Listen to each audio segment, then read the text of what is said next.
Hello and welcome to In Conversation, a dublab podcast where each week we will bring you interviews from the dublab radio archives.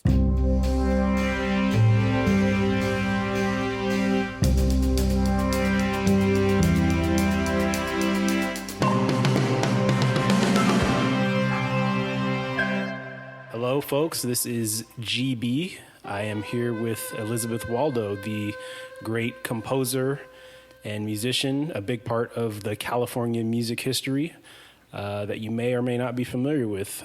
Thank you for agreeing to this conversation, Ms. Waldo.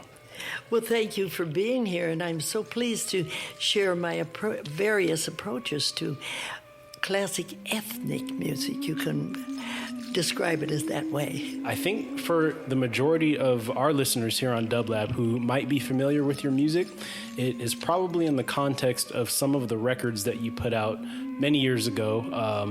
The ones that come to my mind would be Realm of the Incas. Yes. And another that comes to mind would be Rite of the Pagan. Yes. And I know there are a few other recordings. We'd love it if you could give us a brief history of your musical background.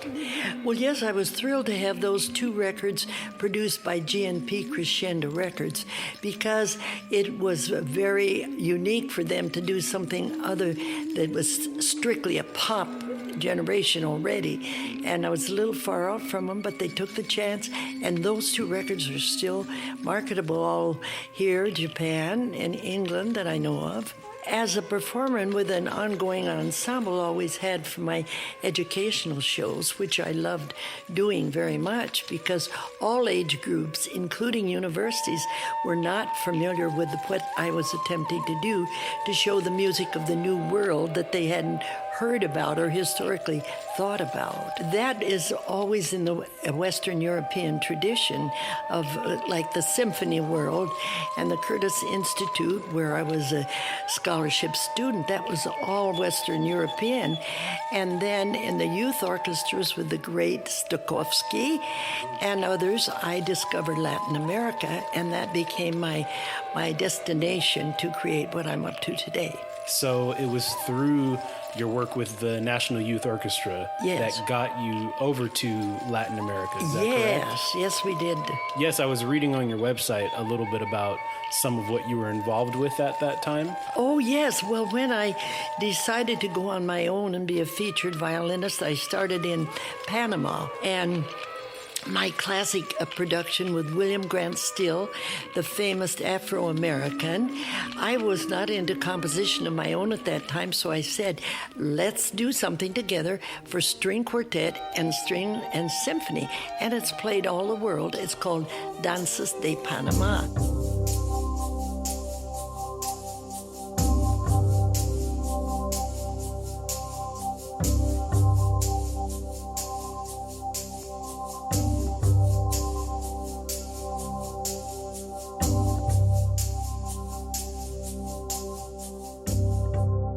So then after that, I kept going back on my own and doing it all through Mexico, Latin America, everywhere.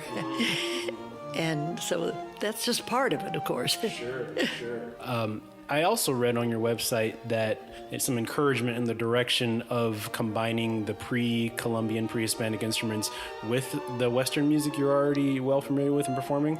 Some of that encouragement might have come from Diego Rivera. Can you talk a little bit about that? Yes, because the art and music are so a combination. But when I played for him in his beautiful studio in Mexico City, I played Bach for him, you see, and he said, that's okay, but I want to take you to the marketplace tomorrow morning. And so I was thrilled. He was 6 feet tall with a big sombrero. There goes Don Diego. But he said, well, what about this music? And these are the people, you see, look at these instruments, how they're created. And so he gave me that inspiration to start with it. And then I have enlarged upon that over the years.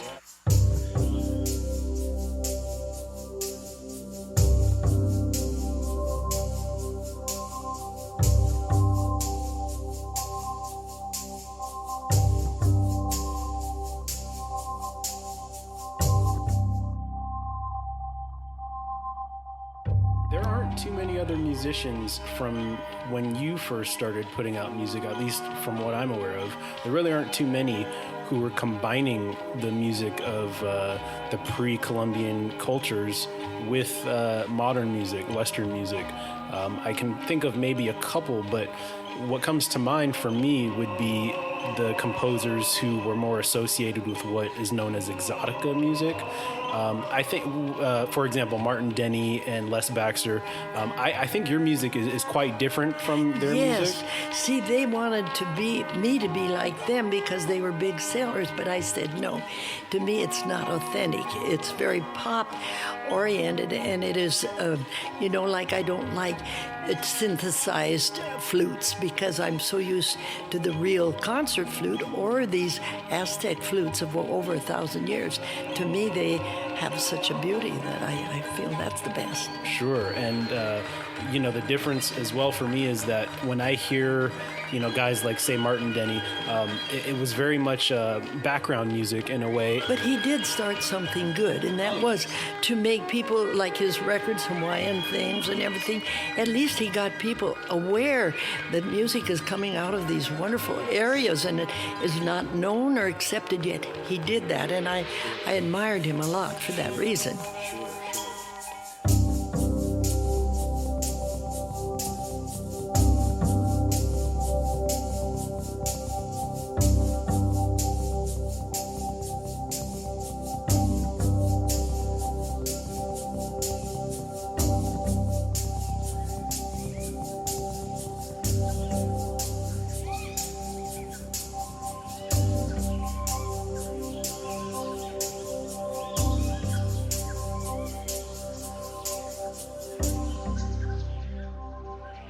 Were there other composers or musicians prior to, I guess, the exotica wave that you were inspired by? Well, let me think. There are such composers as Revueltas, you see, but he did it in a symphonic sense, and that's more what I'm in tune with. And I've worked with Ginastera in Argentina, and he said, I think you're doing great to try and get this into the symphony world, because not many of it, first place, you have to love the culture in order to do it, and then you have to be interested to make research and explore and see what the curiosity brings to you. Sure. How long has this center here where we are today, how long has it been open? Well, my late husband named Northridge, and so I started here as a young bride in this area, but I tried to carry and make it into a cultural center because the history is so wonderful here, and it combines many cultures, you see. The Hispanic, the antiques, the Antigüedad, and Afro, and I'm very strongly into Chinese. And I've performed there 5 times, been in 5 areas, and that will be my next recording. It will be about the Chinese in the gold rush period, you see. That is a wonderful area in California. Oh, great. I really love the integration of the historical aspects of the music that you're referencing or touching on in your work.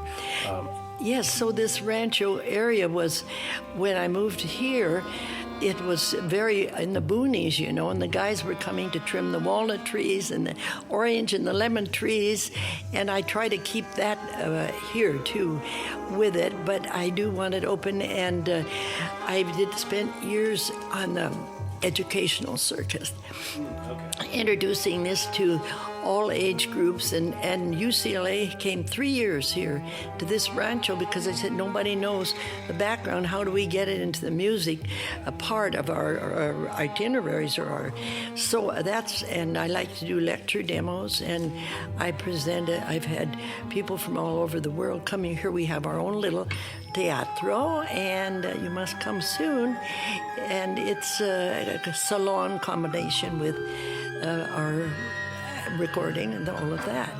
Are you still actively composing these days? Oh, yes.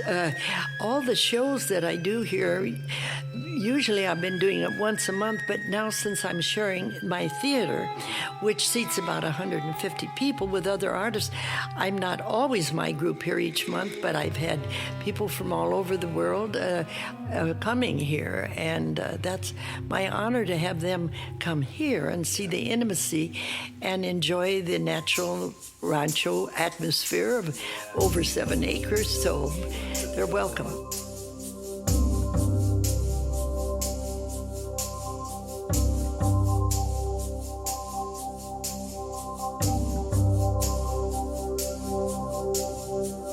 Is there anything else that you'd like for people to know about your music? Maybe anything you have coming up, any recordings that we should be looking for, anything you'd like to share? Yes, well, I did decide to have my own label because in that way I don't have to talk to a producer. Well, I can't sponsor this because I don't know how many you're going to sell, so I have to do what I believe in and what I want to create. So now I have the 3 that I'm showing you, and then I have one called Messages in Clay. It's a very small one, but it's all the ancient instruments, and several others. And I have my opera about Natividad and all the history of how that was done at the period of the conquest to start it. And I love doing that for voice, quartets, symphony, and including as many ethnic styles and instruments as I can. Ms. Waldo, thank you so much. You're a big inspiration to me, and we'll definitely keep our listeners posted as to things that you have coming up. And yeah, we look forward to talking again in the future. Oh, I can hardly wait. Let's do it. Muy pronto, eh? Muy pronto, let's do it. Thank you. Okay.